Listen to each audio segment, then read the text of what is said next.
Organized Grind with Oracle Uno. Recorded live at Grapefruit Studios in South Minneapolis.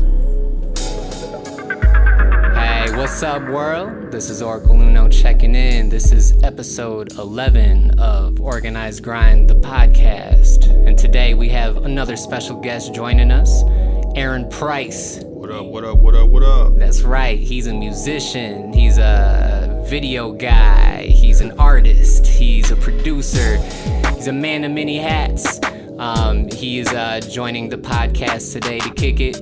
We're going to get into what he's been up to lately, how he got to this point, and a bunch of other fly shit. So, Aaron, how's everything going today, man? Everything's good. Everything's good, man. I feel truly blessed to be, being able to live life, man, and do things that are, fun and exciting for my career. Word up. So. Yeah, man. Let's see here. Well, hang on. I'm getting some funky feedback here. Let me turn this down a little bit. 1 2 1 2 1 2 1 2 1 2. There we go. We're just gonna go with a little less headphones, but yeah, man. Why don't we jump into it? Let's get it. Why don't you let us know how you got into hip hop culture?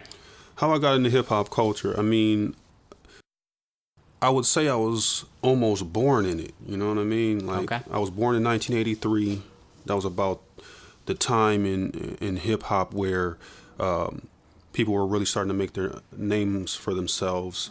And I remember, and I always tell people this story, the track that really told me like I'm going to do hip hop was Footprints by Tribe Called Quest. Okay. So I will probably have to say Tribe, man. Tribe got me into hip hop, and I've been there ever since. Sure. Do you remember where you first heard that song? I first heard that song on tape in the basement of my parents' crib. Okay. Nice. Was it your mom or your dad that was playing it? Neither one of them. They're not hip hop heads. It was my older brother, actually. Oh, there you go. That's dope, my man. dad's a jazz guy. He's always listening to all kinds of jazz and funk. My mom's more of a rhythm and blues, soul type of woman. So sure. So that's really the foundation of hip hop right there. Right. That's dope, man. Do you remember what the first hip hop record that you purchased on your own was? The first hip hop record that I purchased on my own. That's a really good question. I would have to say the first one that I purchased on my own, actually, I purchased 3. Okay. Right? It was the Alcoholics 21 and Over. Okay. And the Roots, Do You Want More? Nice. Both solid. Are you originally from here? I'm originally from North Minneapolis, yes. Okay, cool. And then as far as creative-wise, what was the first thing that you started really creating on your own? The first thing I would say that I started creating on my own was I used to create a lot of short stories. Okay. So in elementary school, and my mom still has them, actually. Nice. So I'd be looking at them like, man, I was on one when I was 9, 10 years old. But when I was in elementary school, I always wanted to be a writer. Okay. And I used to write all these short stories, and the teachers would always let me read to the class. So I thought one day I was going to be an author and write books and stories and whatnot. And then, with hip hop, you get to write your own lyrics. Yeah. And it was a perfect tandem. But now here I am as a filmmaker now. Right. And I get to still create my own stories, but now they're screenplays, and you can see them as opposed to just reading them. Sure. So you started writing. Did that then turn into rhymes? That did turn into rhymes. I do recall my first rhymes. I thought they were like the worst, Yeah. You're coming in real angry, and I'm just saying all these things like, oh man, F you, and I'm the best, and right. And you look back at it like, what was I tripping on? But yeah, man, writing eventually it went into that because when I was a kid, I enjoyed listening to hip hop. Sure. It wasn't necessarily something that I was more so like, oh, I'm going to do it. I was in choir, so I actually wanted to be a singer. Okay. But when I just got really heavily in hip hop, and for me, doing that felt more my style.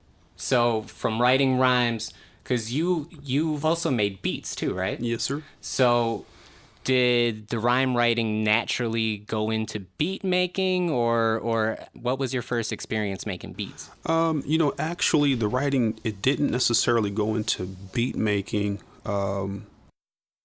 What happened was me and my cousin, shout outs to my cousin Lee, he's living in Arizona. Yeah.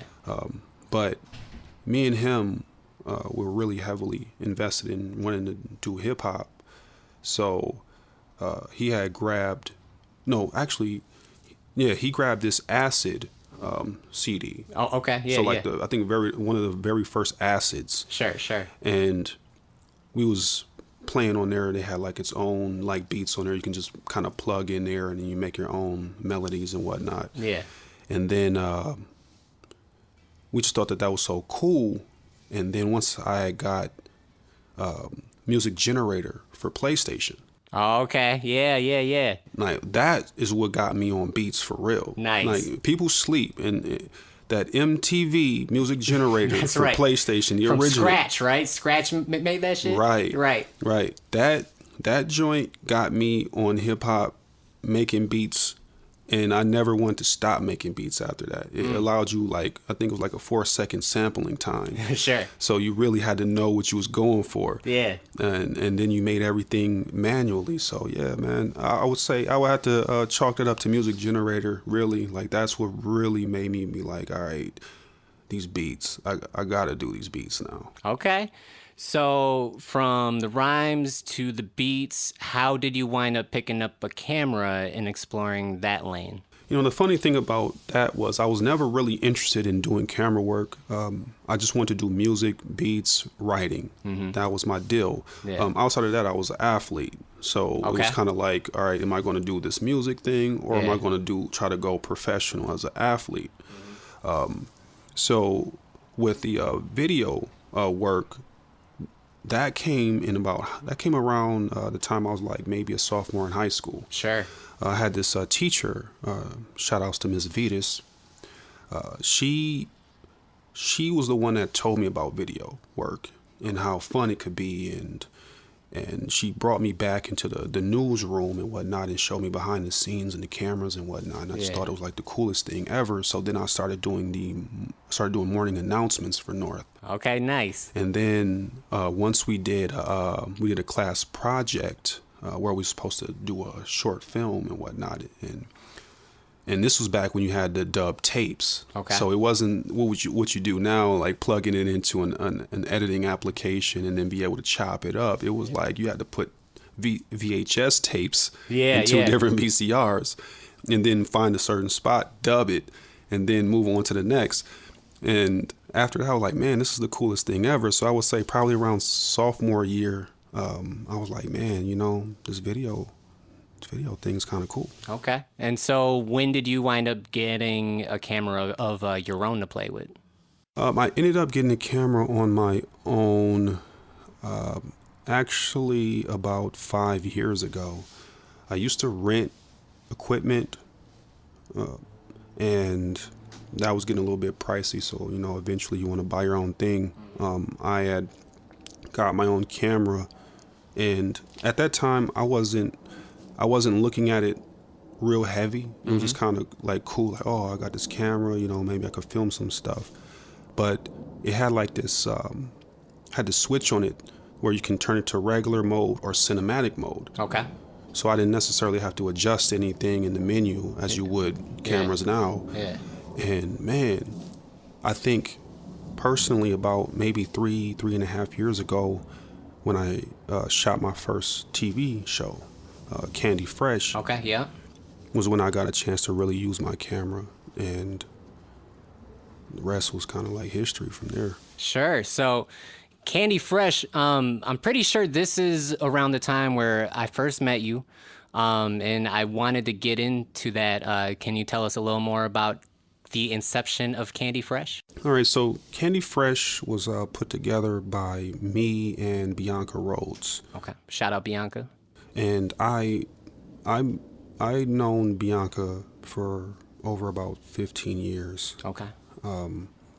but like for a while we kind of lost touch. We wasn't really talking to each other, and then we had finally kind of reconnected about maybe 4 years ago, and we was just kind of catching up because it's been years. Yeah. And she was just telling me that she was working at SPNN, and at this time, well, I'm still currently working for the Federal Reserve, Okay. but she just was like, this is what I'm doing and whatnot. And I was like, oh, that's pretty interesting. And I'm a writer. So just out of, conversation, I'm like, oh, I got these shows that I created, because you do TV shows. I'm like, man, I've written a bunch of shows. Yeah. And she said, we should just collab on something. So we just was like spending time trying to figure out what that was. And then there was one day we was chilling in the Skyway by MCTC, and she was telling me about an old show she did. I think it was called "Don't Believe the Hype" or something. Sure. I'm not sure. Don't quote me on that, but I believe that's the name of the show. Yeah. It was a show that was on Channel 2 TPT for a brief stint, and she was telling me about that show, and I was like, you know what? Let me try to make something that kind of resembled that, because that show was like a hip hop show. And my thought was like, let me use that element, but let me create something that's a little bit more universal, and where we get to see people from any type of occupation, and make it a more of a live studio audience. So I wrote the show, and we did auditions over at the Bedlam, rest in peace. Yeah, that's crazy that's gone now. Right. And we, had a good time. A number of people showed up for that. They were all amazing. It was like the hardest thing to do, to really pick who to be on this show. And was actually auditioning for 2 shows. It was Candy Fresh and a show called Reminisce Over You. And we ended up picking 4 people. 2 for Candy Fresh, which ended up being Miss Britt and Sonny Brown. And then Reminisce Over You was Felicia Perry and Dispute. Right. And, the Reminisce Over You show was having difficulties. So we just kind of ran with Candy Fresh. Okay. And, which is, it's interesting, but the first episode, it was crazy. Like, it was packed in Bedlam. Everybody was there and people was outside, and we literally was filming like 3 different shows simultaneously. We had Candy Fresh on the inside, we had Reminisce Over You outside, and then I was doing a behind the scenes show called what was that, The Crown Jewel. Okay. Yeah. Right? Yeah. And man, it was just crazy, man. It was beautiful to see the entire community like show support. Right. You know what I'm saying? Like, that was really the biggest thing I took from it. I didn't even really care so much about the shows anymore. It was just seeing all these people at the same time, everybody having a good time. And that was beautiful, man. Yeah, man. That's dope. So what was the reception like to that first show? I mean, it was crazy. I mean, right now, Candy Fresh is going on the 4th season. Wow. That's crazy. You know what I'm saying? So, and after that first episode, it was just like, it was a whirlwind after that. A lot of people, wanted to be on the show, and we wanted these people to be on the show because what it was about marketing. Yeah. And allowing individuals who may not get those opportunities to market their brand or their products or their craft like that, giving them an opportunity to at least market it to, I believe that show was shown to, 60,000 people? Wow. Yeah. So being able That's to huge. have just that that demographic of individuals be able to watch you, and you might get some new fans out of that. And that's what it was really about. It's kind of like in hip hop, how the DJ would introduce new rappers. Yeah. You know what I'm saying? Yeah.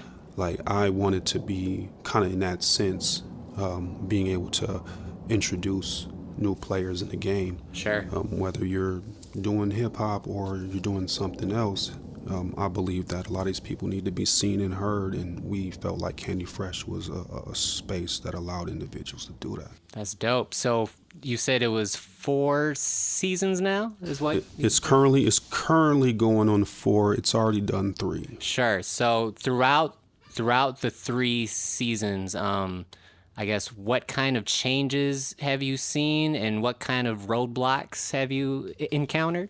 That was a weird way to ask that, but what kind of changes have you seen, and what kind of roadblocks have you encountered while doing the 3 seasons of the Candy Fresh show? Well, the thing about television is there's a lot of moving parts. Okay, so you're constantly wanting to do this, and we were doing this show every month. And that's on top of everybody also having other things. Sure. That they want to take care of. So you just, you try to work through everyone's schedule. My thing is, when I wanted to put all this stuff together, it wasn't necessarily about me shining. Because I was already good. I'm still good. So, like, me going out here wasn't about, oh yeah, look at me, look at what I'm doing. I didn't care about that. Yeah. What I cared about was, are we providing a service to the community? And if we have a lot of talented individuals out here, they need to have access. Sure. And if I can provide whatever access I have, I'm going to do that. You know what I mean? Because, to me, that's payment. Yeah. For real. You know what I mean? Someone come back and be like, hey, AP, thank you, man. When I got on that show, someone seen me there, and then boom, this happened, or you did that, or you did this, and this happened. Like, that's all I cared about, was if I can help somebody, or if I'm helping somebody change their life for the better. And I felt like Candy Fresh was like a great starting point for a lot of individuals. Sure. So, do you have any sort of highlights or any of the moments from the show that really stick out, that you're like, this was one of my favorite parts of doing this show? I would say my favorite part would be like the anniversary shows. Okay. If anything, I enjoyed every episode. Of course. 'Cause, right. You're looking at something that you worked on. Yeah. And it's right there, and it's being done. So it's your baby, Right. So you appreciate it, and not only that, you appreciate the smiles you're putting on people's faces. Nice. I mean, we've had kids on the show, talking about the things that they're doing, and it's a family show, so it's not like it's only one demographic that it goes to. It's for children and adults alike.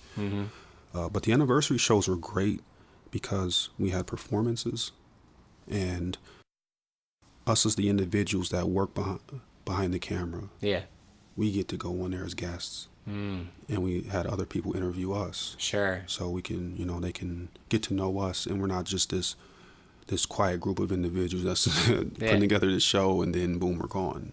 So I always appreciated the opportunity to be able to go on stage and, talk a little bit about what I have going on, as well as seeing the other individuals that's behind the camera and doing that work, be able to talk about their craft as well. So who are some of the artists that you have had on the show?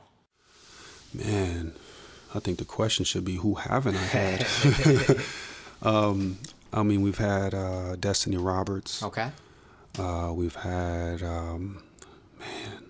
we had V Bohem. We've had Ashley DeBose.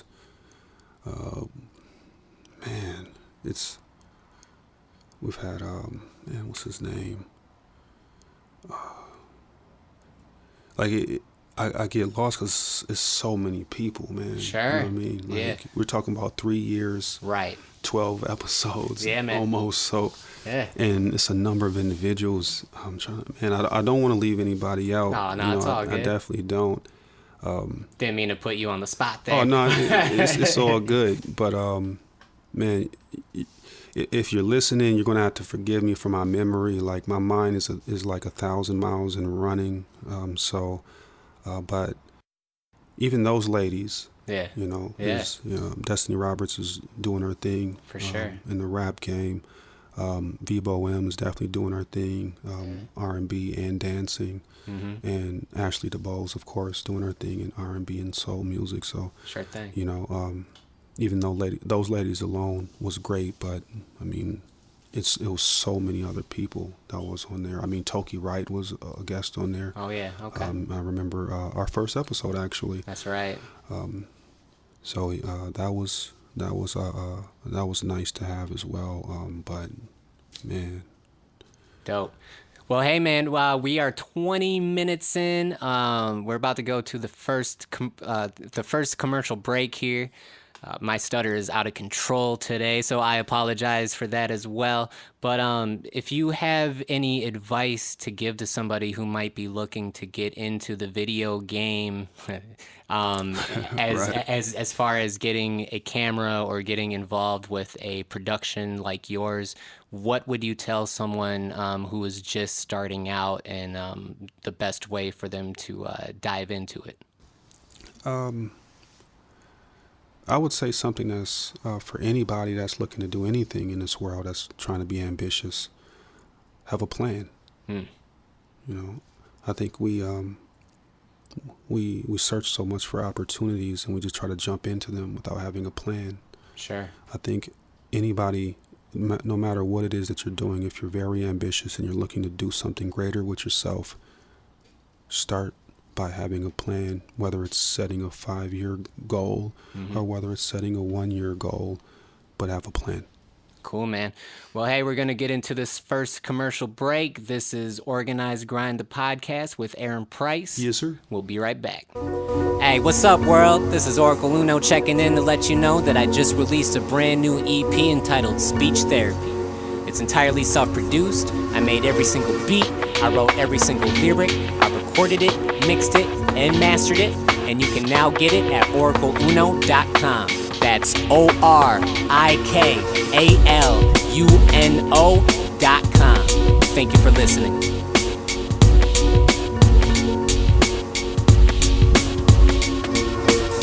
Anticipation, I ain't got the patience. I'm getting so close that I can taste it.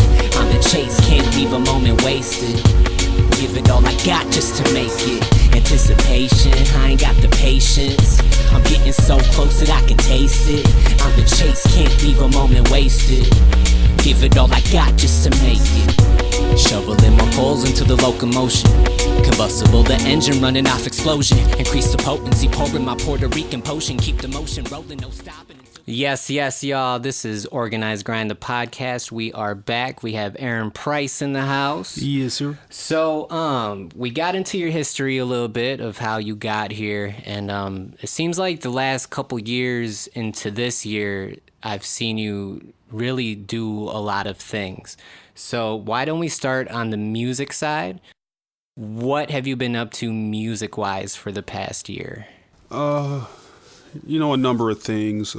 First, shout out to you for Organized Grind, man, and your organized grind. Thank you, man. Appreciate you know what it. I mean? Appreciate it. So let me say that first. But I mean, me and you dropped Indigo. That's right. So y'all definitely need to go check that out. It's a nice little kickback hip hop, but the lyrics are crazy. That's right. So you better tune into that. So that dropped. I also dropped an EP that came out that was called Deep Six. Okay. It was 6 joints that I had over the course of years, and I was just like, I want to just get these out of here. Thus, Deep Six. Yeah. But at the same time, I represent the original 6 dozen, which is me, my two cousins, and my 3 brothers. Yeah, man, we've been rocking for years, man, and we got a little lab over south. That's what's up. up. So we trying to get some stuff together.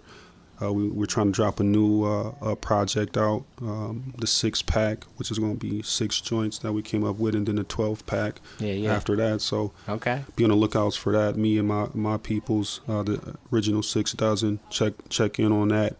Other than that, man, I did this song with Big Jess. Nice. That That was called Playing Spades. You can get that on Honorable Mention Volume 6, I believe. Shout out Big Jess and the Yeah, Unknown Prophets, man. Shout outs to them.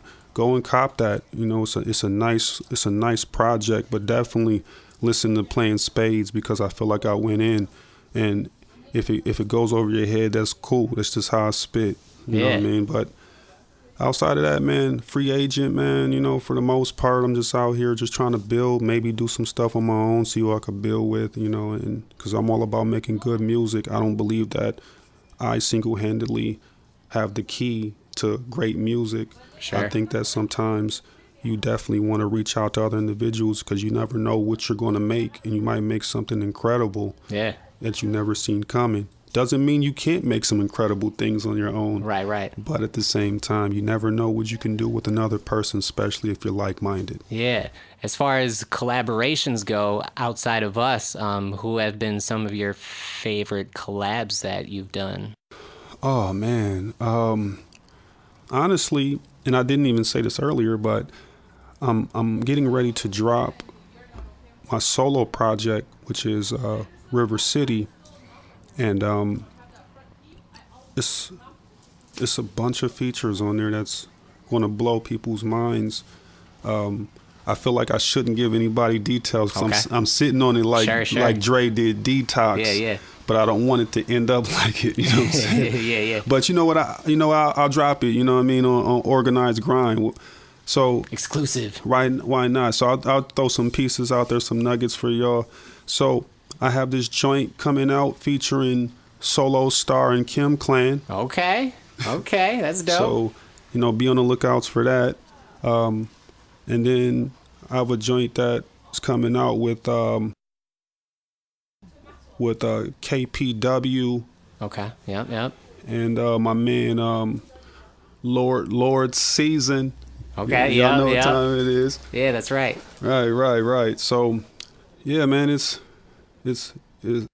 I can't wait to drop those, man. You know, I got some collaboration. I got a collaboration with Katana the Don and Just Wolf. Dope. I think that's going to be crazy. It's just a number of individuals, man. I'm not going to tell you all the features, man, but I promise you. I mean, you're a feature, but hey, that's what's up. Right. But I promise you, when you see who I have on here, and it's not like I'm just doing a bunch of collaboration songs. There's a number of songs that's just me, but it's a number of songs that has features you probably didn't think could ever come together, but they're going to sound crazy. Dope, man. Yeah, I got to apologize to the listeners. We are in South Minneapolis right now with the windows wide open, and we got some people outside talking. And the first half of this podcast, my microphone was acting crazy. So, but that's life, and we're just gonna roll with it. Exactly. But as far as behind the camera work, what have you been up to recently behind the camera? It seems like you have a lot of exciting shit going on. Hey, man. I would say it's a lot of different things that's going on. Of course, I have my radio show. Yeah, that's right. That's right. So if you're listening in, make sure you tune in to 94.1 FM Thursdays from 5:45 p.m. to 6:45. It'll be the best hour of your life. I have a show called The Elephant in the Room, where I go into what's happening, the big news for that week, and we open up what the elephant in the room is from each of those particular news stories. Okay. And it's things that, you know, trying to drop some gems, man. Can I drop a few gems for y'all? That's all I'm trying to do. So just listen in, man, and then hopefully it'll allow you to have a conversation with your peoples and get to, and we can start communicating a little better, because, you know, people don't know how to communicate with each other anymore, it seems like. Right. So let's have some open dialogue and really talk about these things. If it really weighs heavy on you, let's have these conversations. So just tune in, man. But I'm flipping it. I'm flipping the elephant in the room. So I got this thing called TITER, which is basically the acronym for the elephant in the room. Okay, sure. TEITR. So I got a thing called TITER Digital, where I'm going to be releasing my elephant in the room shows, where I'm going to be able to highlight individuals and then bring people behind the scenes of things that's happening. I just got done filming the Final Four. Oh, shit. So I was just there, And I mean, don't get me wrong, none of my teams made it. Okay. The bracket is gone. At Right. this point. My bracket was gone a long time ago. But, you know, I definitely would say I rooted a little bit for Michigan State because Minnesota's in the Big Ten, so a Big Ten school. So I rooted a little bit for them, but I wasn't a big fan of any of the teams. But outside of that, man, it was a crazy weekend. Nice. And then, of course, I'll be doing the International Film Festival too. Okay. So I'll be in the house. So if y'all's out there, man, it's going on until April 20th, man. So go ahead, check out some short films and some up and coming filmmakers and directors and producers and camera people, man. Where's that at? It's a few locations, but I would say go to St. Anthony, Maine. Okay. Downtown. That's the main area. Sure. Go over there. It's going on until 4/20. So Okay, you know what dope. I mean? So just go check that out, man. But I'll be in there. I'll be doing press, looking at some of the films and whatnot because, you know, I'm looking to have my films in it this time next year. Dope, man. Well, hey, why don't we go ahead? We'll go into the second commercial break, and then we'll come back. We can find out how people can hit you up to potentially be on Candy Fresh or just to work with you. And you brought a track along with today, right? Definitely. So y'all could definitely check out, when we was talking about rhyming, y'all going to definitely check out some of my skills. Dope. All right. This is Organized Grind, the podcast with Aaron Price and Oracle Uno. Yes, we sir. will be right back. Yes, sir. Yo, representing the Midwest, this is Truth Maze. Yes, y'all. Check out the new EP. It's entitled The Holy Bible. You can find it on Spotify and Apple Music and elsewhere. Red Pill Music, baby. They don't wanna see you in your raw style, see you in your stance while you're doing your own fucking dance. No, they don't wanna see you in the space, big grip on your face while the music straight's banging in the place. Now they don't wanna see you in your raw style, see you in your stance while you're doing your own fucking dance. No, they don't wanna see you in the space, big grip on your face while the music straight banging in the place. They don't wanna see the top cream rise, know what I mean. Run a scheme when the power ain't really about the green. The stereotypes precise as laser beams. Got the mind stuck on only what's seen when truly it's the free mind. Keeping shit cracking, they be acting, but without us ain't a damn thing happening. The parallel, not knowing it's all about. Yeah, Organized Grind, the podcast. We're back. Aaron Price in the house. Yes, sir. So, it's been fun kicking it with you, man. We're definitely going to have you back. For this final segment, before we wrap it up, Okay. I'm gonna grab 3 of these random questions. Okay. I'm not sure what they are or what they're gonna be. Okay. So let's just see what we got. All right. First question: what is the best meal that you've ever eaten? The best meal I've ever eaten, man, I would have to say a nice chicken Alfredo Okay, with mushrooms and spinach. sure. That sounds bomb. Is there a certain place that you like to get your pasta from? You know what? I generally just like home cooked, so I'll do it myself. Or, you know, hopefully someone can provide that. You know what I'm saying? Sure. All right, question number 2. What do you believe is the bravest or most courageous thing you've done so far in your life?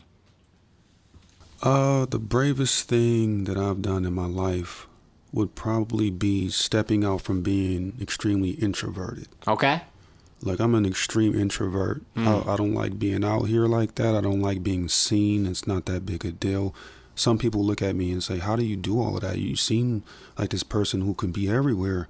But trust me, you don't see me at the club like that. You don't see me out there like that because I like to just be in a chill place, something that I feel like comfortable. I know the people around. And so stepping out of that comfort zone, I would say. Okay. And then the last question on the docket, random ass question, is if you could live someone else's life for 2 weeks, fully experiencing everything they go through internally and externally, whose life would you choose? Man, that's a very good question. I don't know, man. I mean, I look around, there's nobody I want to be like but myself. So That's perfect. I'll be myself for 2 weeks. There you go. Well, hey, so Candy Fresh, it's about to start up. how can someone contact you to get on that? Well, I'll say this much. I've and this is another exclusive. I'm not on the Candy Fresh project anymore. Oh, shit. So I stepped back from that, but you can contact Bianca Rhodes. She's the one that's holding it down now. Okay. And perhaps even Essence Jones, because she does the technical directing, the floor directing over there. So you can contact either one of them, and you can go from there. Cool. And then music-wise, what can we expect from you next year? Music-wise, just check out the album, man. River City's going to drop. It's going to blow your mind, I promise you. I got beats by myself, I got a track by myself, tracks by my little brother Half Price Music. Make sure y'all go check that out. Shout out Half Price. A track by you, a track by Big Jess, a track by Katana the Don, a track by Pavia French. I mean, it's going to be a crazy project, man. And, so be on the lookout for that. I'm going to make sure that comes out at least for summertime so y'all can ride out for real. Sure. And then if someone wants to find your music, where can they find it? If you want to find my music, you can definitely check me out on Facebook. It's the name Aaron Price. You can go on my IG, AP Lit Class, or AP_Lit_Class, or you can check me out on Twitter as well, where it's at AP Lit Class. Dope. Well, hey, man, thanks for coming through today on Organized Grind, the podcast. Once again, I apologize for all of the funky circumstances that were going down between the people outside and the mic feedback and everything. But we are going to go ahead and get into this track that you supplied us. Okay. This is a track called System Failure. Yes, sir. Do you feel like talking a little bit about it? Yes. So this track called System Failure was basically the moment I took the red pill, in the Matrix, and I'm trying to set people straight a little bit. But at the same time, I don't go into it all the way because if I went into it all the way, this song would never end. It'll be a Baby Bop song, a Lamb Chop song, the song that never ends. But I'm telling you, it's just check it out, man. Dope. And then, of course, make sure you check them out on The Elephant in the Room on 94.1 FM WFNU. In Minnesota. But yeah, this has been Aaron Price, Oracle Uno, Organized Grind, the podcast. This is Aaron Price, System Failure. Check it out. Do you have shout outs? Hey man, just shout outs to the Twin Cities, man. Like anyone who's out here grinding for you, your peoples, your community, and you're trying to make real significant change for the better, man. I salute you. I shout you out, man. You holler at me, man. Radio show, Elephant in the Room every Thursday, 5:45. Tighter Digital's coming out with TV shows. You can holler at me. Let's get it. That's right. This is System Failure by Aaron Price. This has been Organized Grind, the podcast. I'm Oracle Uno. As always, peace and love. Organized Grind with Oracle Uno. Yeah. Recorded live at Graph Fruit Studios in South Minneapolis. Yeah.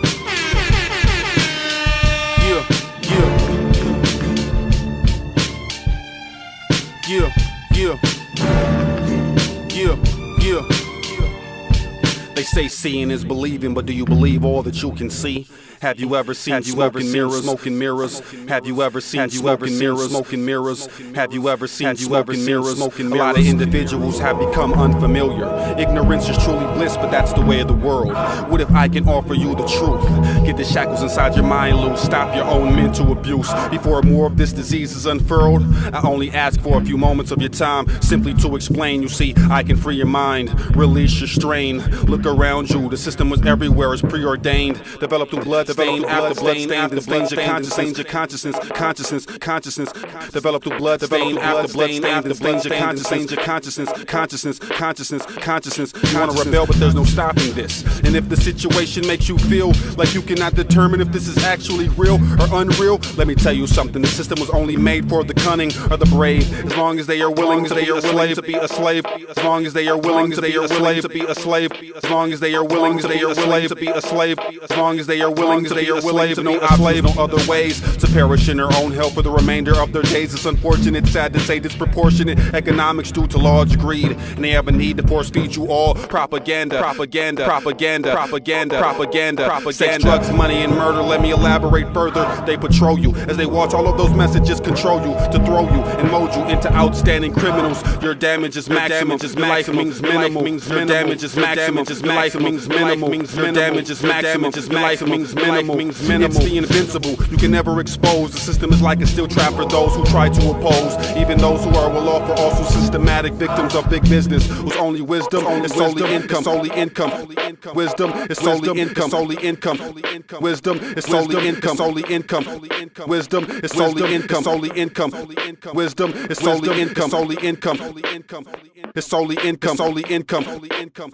It's solely income. It's solely income. It's solely income.